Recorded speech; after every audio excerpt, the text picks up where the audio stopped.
Good morning and welcome to Kelly's Anesthesia Tips. Since today is Martin Luther King Day, I want to start with one of the quotes that I find good for life and for today. And it's life's most persistent and urgent question is, what are you doing for others? And it doesn't have to be big. There are so many things you can do. Be nice, smile, not be negative or ugly. There are things you can do and things you can not do that is always helpful to others. I don't find that I have a lot of time to do volunteer stuff. I kind of consider this my volunteer stuff. I love to try to help others, understanding and remembering how difficult it was for me when I first started, and there really was no school for what we do. So when I did finally have the opportunity to learn from others, I don't think I've ever stopped. I have never stopped. So this is what I do. I also, I do things on a personal level. Of course, I donate to St. Jude Hospital in Tennessee, various organizations when people ask. Most recently, type 1 diabetes, because my granddaughter was diagnosed with it right before her 9th birthday last year, and that's been a challenge. Donate to local food banks. Donate your things to Habitat for Humanity or thrift shops or Goodwill or something where it helps someone else. Those are the things that we can do when we don't have time to do much else.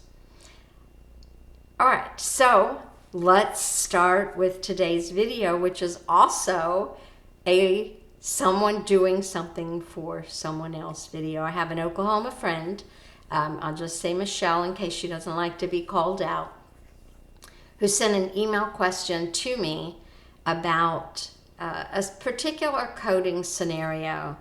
And she wanted my expert opinion. And, for so long, I'm like, what makes you an expert? Okay, I'll tell you what makes you an expert.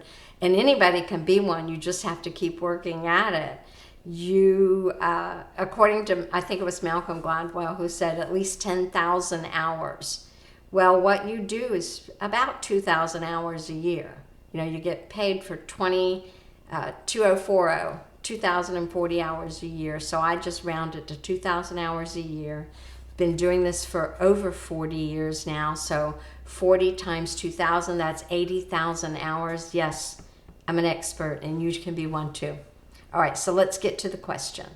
This is from my Oklahoma anesthesia friend. And she said, I can't find anything on your YouTube videos, but the patient was scheduled for a colonoscopy screening and it was performed. When the patient woke up in PACU, that means they went to sleep and they woke back up, they said, I want an EGD done too. So they took her back and did an EGD. So the anesthesia time was documented as 2 separate sessions, 2 separate anesthesia records, 2 separate procedure notes, and they were wondering how to report it.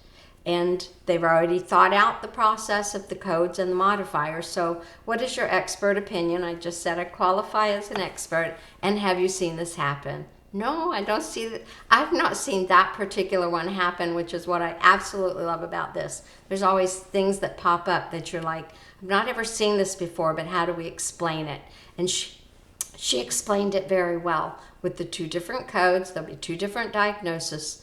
The diagnosis that matches the procedure, and then the modifier that identifies it as a separate encounter. That's what the E is on the end of that.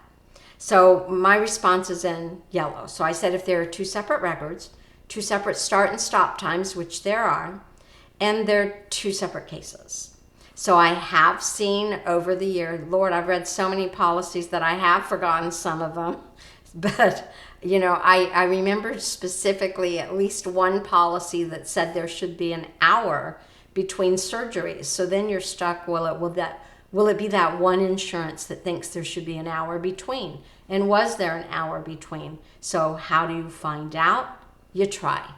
So I worried more about the medical necessity of it because the patient said I want rather than I need. So I liked Direct C Modifier. It explained it. Her codes were perfect. So I said, if the insurance declines to pay, you can bill the patient if your contract allows, because they wanted it done. Now, they didn't have any advanced notice signed on the front end, because obviously she was in the PACU when she decided she wanted to have it done, and that is not something that your clinical staff knows about or thinks about. So I said, I've not seen it happen. So let me know how it turns out. It might be a fun future YouTube, because I do love to share, and I appreciate Michelle sharing this too. So she let me know recently. The claim was paid for both the colonoscopy and the endoscopy. So this wasn't one of those that had stipulations about the time between the surgery. She did have some difficulty, but she figured it out. She said the system would not allow them to bill it together, and it kept zeroing out the colonoscopy. Well, that's because most anesthesia systems are aware that you only bill the highest base procedure rather than two. So she figured out a way to get it through the system and suggested the YouTube video. So if you have the same type of issue in the future, you can also figure out how to fix it. And good job, Michelle. Thanks for sharing. So she said, see you a couple of weeks at the ASA. I'm excited. So I'll remind you guys about where you find anesthesia meetings. If your anesthesia practice supports them. I was so fortunate to have doctors that understood the value of learning, education, and staying knowledgeable, because it is so difficult when you're doing a job to actually keep up with that too. So let's share that information as well. I'll pop over to my website that I have up also, aside from this fantastic quote, and remind you that I have a seminars and education. There is a speaking engagements tab, but that's just for the ones that I'm speaking at. But I like to make sure that you guys have access to all of them and not just. So this tab may have more that are not included on the speaking engagements tab. So let's go down them real quick. I like to say thank you to those of you who support anesthesia meetings. We need them to stay relevant because this is such a niche specialty. So support them in any way, shape, or form that you can. Make sure your group or your billing company that you work for, or whoever it is, knows that you get value for the time and the money that is spent on this. Many years ago, I was told it was for every dollar you spend, you get a $20 in return. And I wouldn't doubt that just because you learn what to do, what not to do, or how to do things that are specific to us. So my advice on this one is check the site often, watch for early bird discounts. There's one right now if you hop over to the AIABPM website. Check the agendas and locations, because you want to know that it's a subject that you need help with, or that you want to learn more about, or that you're having difficulty with, or that you want to stay up to date with. And then location's important too, because here's the thing. Sometimes you can bring family with you, or a friend or a sister. I've done this many times over the years, where I've had a great location and brought my family with me, or met my sister, and we did things outside of the meeting. Because if you're fortunate and your group is doing this for you, they'll typically pay for your hotel room, and then you just like split the food, split the cost of food or whatever. But it makes for a nice time too, aside from all of the excellent learning. So I say save the dates and bring a friend. And if you can't, if you don't, you can always meet one. There are typically people traveling by themselves that would like to, meet somebody else and have a meal and discuss things too. So it's a great place to do it. Reminder today is, if you attended that St. Louis meeting in, when was it? September of last year, then you know that on January 22nd, which is 2 days from now, you get the free updates seminar. Doris Branker and I will be doing that, and Amy Turner will be moderating, and she's got clinical background, so if we need her for any of that, of course she'll pop up and help us. They do have the dates for the next meeting. Here they are, and a link to the page. We have one. Michelle will see me there. I will see her there. Doris and Amy and I are all speaking. And we're looking forward to seeing you if you attend that one. It's in Atlanta, another great location. Now, this one says for clinical directors, but I'm actually going to spend some time. I'm speaking at this one as well for the first time. And, you know, I've spent 40 years in this industry and didn't know there was an association of anesthesia clinical directors. So I'm thankful to Dr. Schulte, who invited me to speak there. I will be doing a session that has been, you know, revamped for how you get paid. So coders may not benefit so much from this, but your doctors sure will.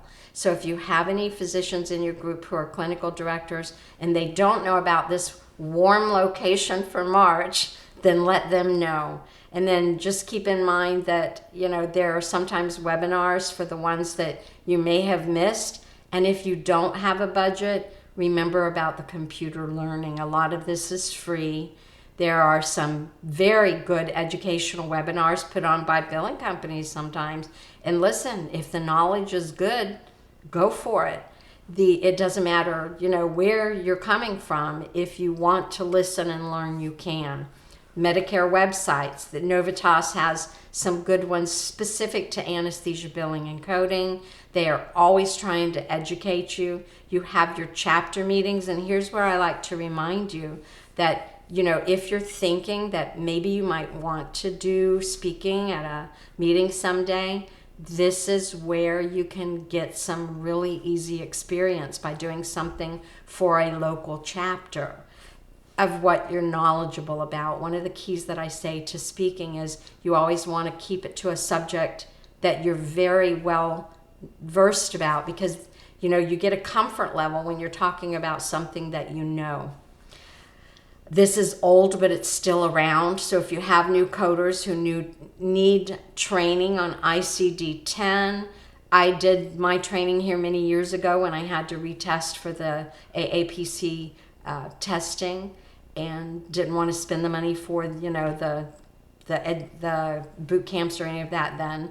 So here, help yourselves.